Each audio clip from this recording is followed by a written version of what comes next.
한 발 더 들어가는 고품격 시사대담 뉴스 인사 프라임 지금 바로 시작하겠습니다. 매주 목요일 자 해문 양희삼의 종횡무진 코너입니다. 양희삼 목사님, 해문수님 두 분 나오셨습니다. 안녕하십니까? 안녕하십니까? 자, 이 검찰총장하고 지금 중앙지검장 지금 싸움 났다고 해야 되나요? 반기 들었다고 해야 되나요? 또 수사 검사들이 사표 내고 반기 들고 뭐 반발하고 지금 이런 상황들이 계속 연출이 되고 있습니다. 우리 수님 보실 때는 어떻습니까? 검찰 지금 모습. 예, 어쨌든 간에 김건희 여사가 항상 사람들 놀래키게 하는데 이거 생각할 수 없는 걸 생각할 수 있는 사람이라는 걸 이번에도 증명해 보이신 것 같아요. 아니 보통 검찰에 청사에 출석해서 조사받는 거에 통상의 사람들은 이의가 없는데 그렇죠. 이분은 정반대 시스템을 생각해서 본인의 권력을 동원해서 수사 검사를 불러서 또 핸드폰을 빌려서 이제 무장을 해제시키고 11시간 가까이 장시간 조사를 받으셨다고 하는데요. 아주 파격적인 사건이 일어나가지고 소위 보통의 사람은 논평을 하기가 어려운 이게 도대체 어떻게 된 것인가라고 할 정도인데 검사들의 반발 아마 수습하기 어려울 것 같습니다. 검찰 조직이 일종의 조직체이고 위험이 있어야지만 되는 조직인데 이번에 역대 대통령들을 수사하면서도 굽히지 않았던 본인들의 기세가 완전히 해체됐기 때문에 검사들의 반발 피할 수 없을 것으로 생각합니다. 지금 말한 것처럼 장소 조사하러 간 거죠. 가가지고 휴대폰 뺏기고 신분증 뺏기고 보도하면 큰일 난다 그러고 일어났던 조사 이렇게 하면 오히려 특검 여론이 더 높아지는 거 아닙니까? 왜 이렇게 하는 겁니까? 그렇죠. 또 우리 스님께서 그렇게 말씀해 주시니까 또 저도 생각나는 말이 생각나는 게 있는데 헬라 철학에서 신의 개념은 자기는 움직이지 않는데 모든 만물을 움직이는 동인. 자기는 감히 움직일 수 없다. 검찰청 따위 내가 갈 수 없다. 그러나 나는 모든 세상을 움직일 수 있다. 이런 놀라운 신의 개념을 가지고 있는 게 아닌가 싶은 생각이 들 정도고요. 저는 처음에는 이분들이 또 짜고 치는 고스톱인가 하는 생각도 들었거든요. 근데 보니까 그건 아닌 상황으로 흘러가는데. 짜고 치는 게 아니다 이거는. 그런데 근데 이제 저는 그런 생각이 들어요. 이원석 검찰총장에게는 하늘이 주신 기회가 왔는데. 아니 검찰총장이 대통령 들이받으면 그 다음에 대통령 되는 세상 아닙니까 우리나라는? 이 하늘이 준 기회를 이게 잡지 못하는 이 바보 같은 이런 인생이. 근데 너무 스타일이 지금 검찰총장은 아주 들이받는 그런 건 잘 못하는 것 같아요. 갑자기 얘기를 하다가도 자꾸 꼬리를 내리는. 그러니까 짜고 친다고 생각을 저도 했거든요. 근데 이분이 소위 대국민 사과를 하지 않았습니까? 했습니다. 대국민 사과를 하는데 쓴 언어를 보면은 이분의 스타일이 나오는데요. 법불 악귀라는 얘기를 썼는데 도대체 무슨 말이에요? 악귀가 왜 나오나? 무침입니까? 악귀는 불교 용어 아닙니까? 그러니까 악귀가 왜 나와? 그래서 제가 찾아봤더니 한비자에 나오는 기자를 인용하셨다 그러는데 통상 쓰이지도 않는 그런 말을 왜 법불 걸 찾아가지고 쓸 때? 그러니까 엘리트주의에 빠져 계시고 그 사회에서 이제 본인의 이렇게 샤프하고 이 엘리트적인 이 유식감을 드러내기 위한 그걸 생각했기 때문에 아마 이분이 반발하기는 어려울 것 같고 다만 이 사건을 보면서 제가 재밌게 생각하는 것이 이원석 검찰총장이나 한동훈 이번에 당대표 되신 분은 둘 다 윤석열 대통령과 아주 측근으로 분류되었던 분들인데 맞습니다. 김건희 여사께서 이분들을 같은 시간대에 둘 다 이렇게 이슈에 몰아넣어가지고 하는 익심 논란 하나는 이제 검찰 조사 논란으로 하는 걸 보고 김건희 여사가 사실상의 정치력을 보여준 윤석열 대통령의 측근보다 내가 할 수 높다라는 걸 보여주는 그런 사건이었다고 이건 생각합니다. 결국은 김건희 여사가 이 조사 모든 것을 시기, 장소, 내용들 다 컨트롤했다 이렇게 보는 게 맞는 겁니까? 그러니까 unmoved mover. 그러니까 나는 움직일 수 없지만 모든 만물을 움직이는. 지금 한간에 콜검이다, 배달 조사다, 또 무슨 김건희가 검찰을 소환했다, 이런 얘기가 나오고 있는데 저는 이제 검찰의 본질을 보여주는 그림 같아요. 그리고 이제 나르시스트들은 두려움이 없답니다. 그러니까 자기가 어떻게 이렇게 행동하면 사람들이 어떻게 말할지 어떻게 생각할지에 대한 것이 아예 존재하지 않는 거예요. 네. 그러니까 그렇지 않으면 이런 행동이 나올 수가 없는 거죠. 할 수가 없는데. 아니, 모든 사람이 지금 다 쳐다보고 대한민국 국민이 아무리 정치에 관심이 없어도 디올백, 핸드백은 다 아는 사실인데 네. 그거를 이렇게 나는 안 갈 테니까 니들이 와서 조사를 하든지 말든지 뭐 이렇게 하는 방식 예. 이게 웬만한 사람 가지고는 안 되는 거죠. 상당히 자의식이 강하고 네. 나밖에 없다 이렇게 생각한다. 예, 그런데 이 사건에 제가 우려하고 있는 것은 이제 김건희 여사가 이제 권력을 사용하는 방식이 네. 어떤가를 보여주었는데요. 결국 권력이라는 것이 자기가 상황을 통제할 수 있느냐를 보여주는 건데 그 부분에서는 성공일지 모르지만 네. 권력을 사용한 방식 지금 그 경호실을 통해서 사용하고 네. 있거든요. 근데 이 경호실을 통해서 그 권력을 사용하면 문제가 대통령 경호실장의 권력이 커지게 되는데 네. 이거는 박정희 대통령 때가 딱 이렇게 된 거예요. 갑자기 네. 청와대 경호실장이 중앙정보부장도 컨트롤하고 예, 각부 차지처하고, 예. 장관들도 컨트롤하게 됐는데 예. 김건희 여사 문제를 윤석열 대통령이 정면 돌파하기로 결심을 했다면 결국 앞으로의 모든 일도 경호실을 경호실을 할 통해서 것이다. 돌파할 것인데 그럼 경호실장의 그 권력이 비대해지게 되고 그러면 자칫 권력의 사유화가 농후해질 것이기 때문에 이번 사건이 그걸 밖으로 표출한 아주 위험한 그런 모습이라고 우려하고 뭐 있습니다. 지금 한번 살펴보기로 하고요. 다만 지금 한동훈 당대표가 당선이 됐는데 한동훈 대표는 조금 달리 얘기합니다. 김건희 여사 수사 관련해서 그래도 국민의 눈높이를 좀 맞췄어야 되는 거 아니냐라고 얘기하는데 앞으로 지금 한동훈 대표가 국민의힘을 이끌어갈 건데 신인 대표하고 당정 관계가 괜찮아질 수 있을까요? 어떻게 보십니까? 뭐 이번에도 보니까 그 만찬을 삼겹살요. 예, 한다고 하는데 중요한 거는 그 만찬의 이제 그 형태가 네. 뭐 그러니까 신임 대표 그 지도부를 부른 게 아니고 네. 뭐 출마했던 사람들 다 불렀다면서 낙선자들도 다 왔습니다. 다 불러가지고 예, 예. 무슨 뜻일까 이게 이런 적이 있었나? 그거는 그냥 네가 당 대표 됐다고 해서 별거 아니고 예. 그냥 이 원오브 댐. 예, 그러니까 뭐 대단하게 생각하지 말고 까불지 마라. 내 말 잘 들어라. 뭐 저는 이런 메시지 같아요. 아하. 그러면 지금 당장 뭐 이제 그렇다고 해서 한동훈은 또 자기 장사도 해야 되기 때문에 네, 뭐 자기 장사요. 예. 이런 차원에서는 당연히 그 제대로 수사를 했어야지. 말은 할 수 있죠. 네. 다 말은 항상 해왔어요. 말은 할 수 있다. 말은 항상 해왔어요. 뭘 했습니까 그 다음은? 예.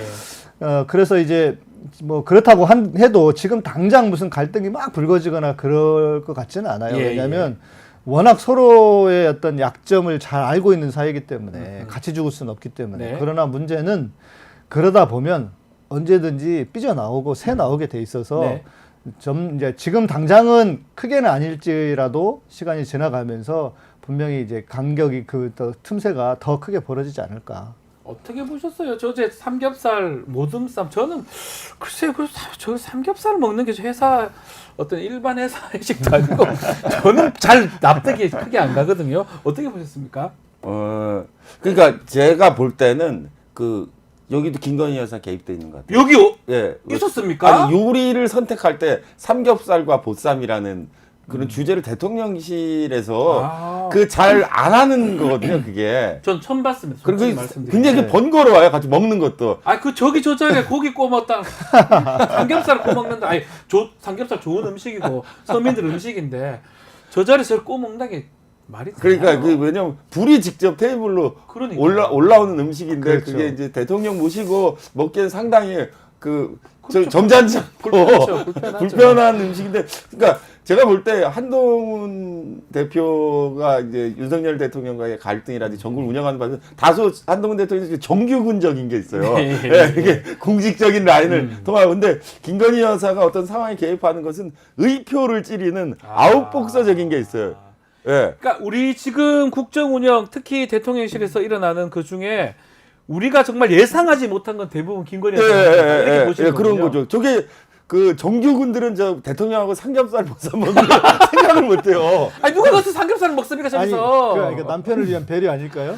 왜냐면 야. 삼겹살을 먹으면 당연히 소주를 드셔야 되니까 야. 소주 먹으라고. 아니 그래서 제가 한번 방송에서 얘기한 적이 있는데 예. 기시다와 예. 윤석열이 도쿄에서 오므라이스. 그 오므라이스하고 돈가스 먹으러 간 것도 야 이게 도대체 이 정규군에게서 나올 수 없는 생각인데. 그러니까요. 예. 그리고 저는 비정규군적이면서 매우 참신하고 의표를 찌르는 것은 되게 김건희 여사의 머리에 나오게 돼 있는데. 그게 참신합니까? 아니면 효과가 있는 겁니까? 그건 어떻게 보십니까? 아 그러니까 저거 참신하죠.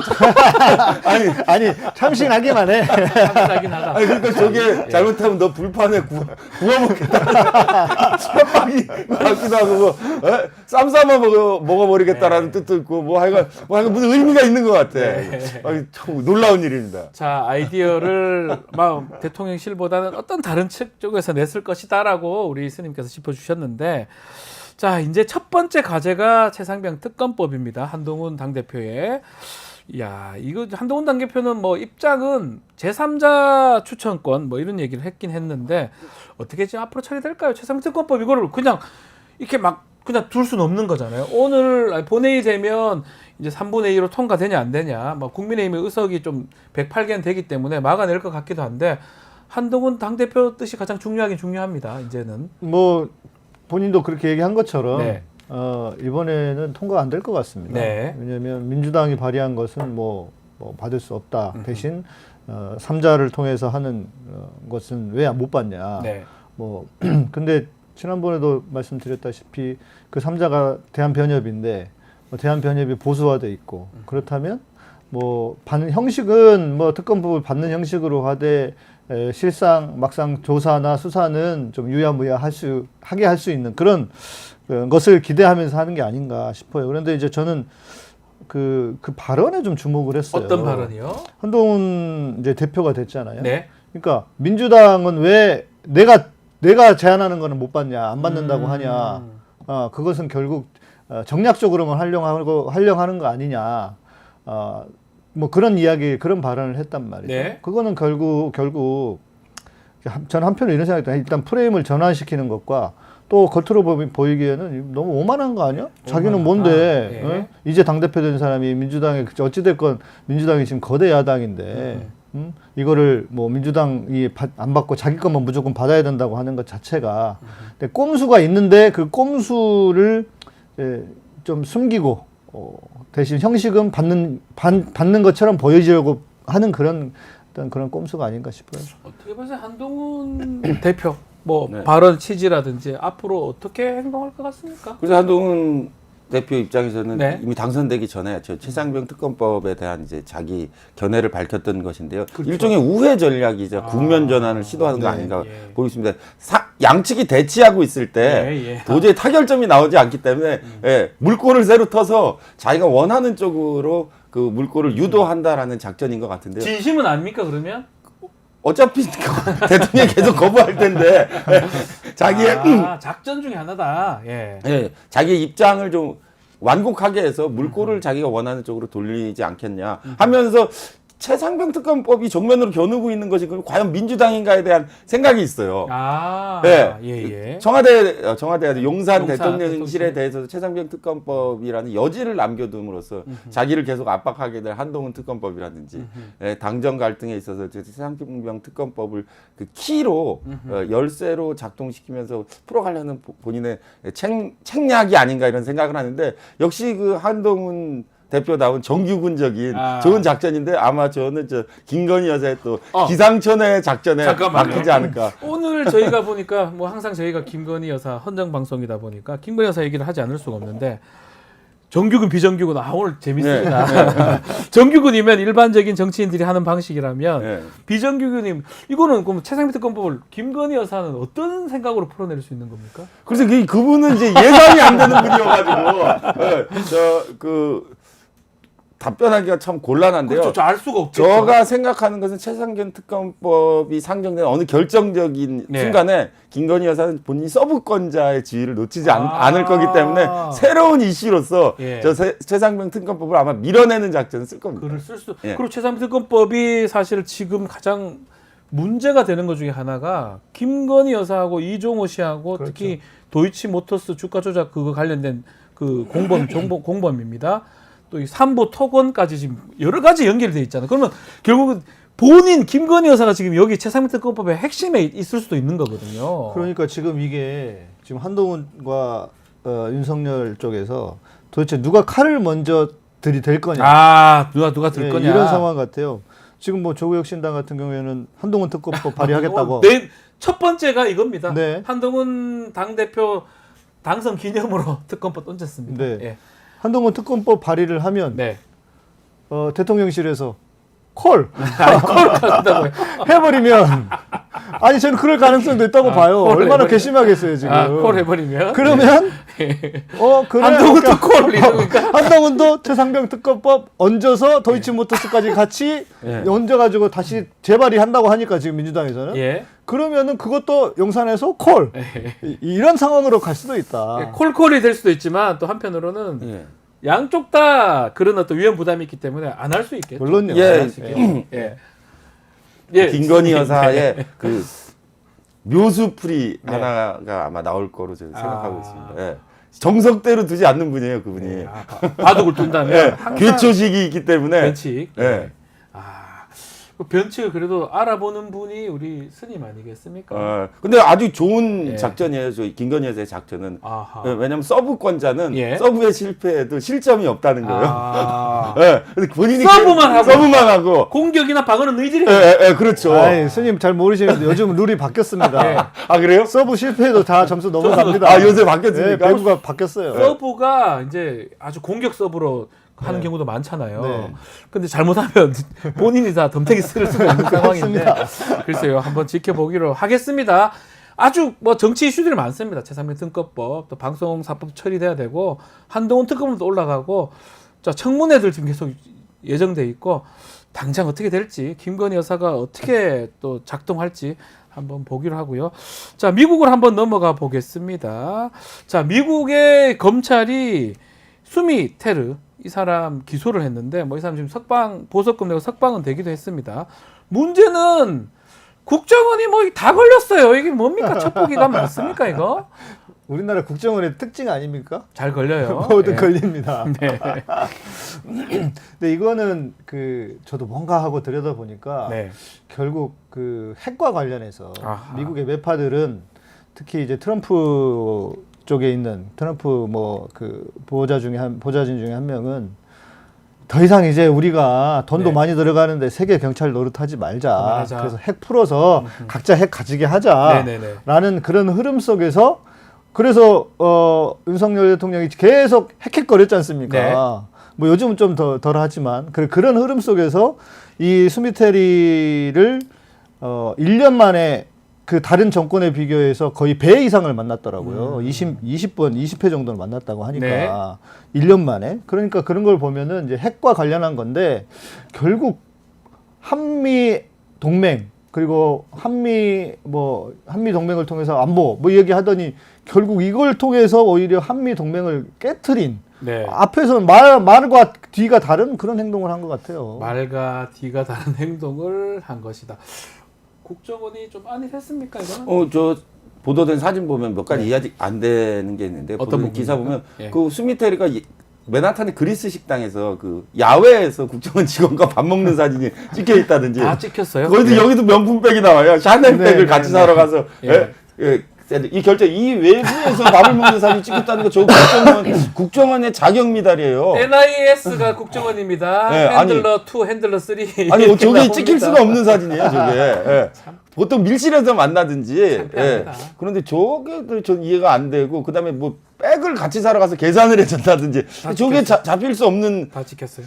예. 건데 저게 어떻게 잡혔나? 국정원이 좀 안일했다라는. 저거잖아요. 예. 그게 다 저거 찍혔어요. 이해가 안 됩니다. 네. 근데 더 이해가 안 되는 것은 그 윤석열 대통령과 바이든의 워싱턴 뭐 회의 이후에 한미 동맹이 가장 굳건한 상태라고 하는데 왜 예. 동맹국 저도 사이에 그 저게 질문 터지느냐. 드리고 싶어요. 근데 목사님 말씀하셨다시피 그 미국 내 매파 입장을 가장 잘 대변해 왔고, 오이사 조치부터 시작해서 그 대북 강경 노선을 계속 유지해 왔던 수미테리가 동아시아 과장까지 했었는데, 수미테리의 노선을 제거하기 위해서 일부러 움직인 것이 아니냐라는 생각 지울 수 없습니다.